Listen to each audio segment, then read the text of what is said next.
সবাইকে সুপ্রভাত। তোমাদের মাধ্যমিক পরীক্ষার রেজাল্ট বেরিয়ে গেছে। দ্বিতীয় স্তরে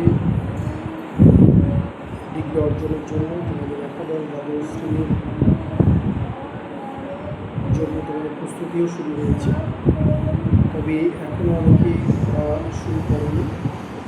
যারা গীতাঞ্জলি এডুকেশন সেলের সঙ্গে যুক্ত হতে চায় তারা অবশ্যই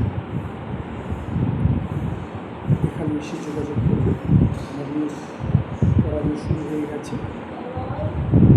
এখানে মূলত বাংলা ইতিহাস এবং ইংরেজিতে দেখানো হয়। যারা এই সাবজেক্টগুলোর প্রতি যথার্থ নাম্বার পেতে চান অবশ্যই দেখা করবে। ফুল মার্কস পাওয়ার কনফিডেন্স নিয়ে তোমাদেরকে এখানে আসার জন্য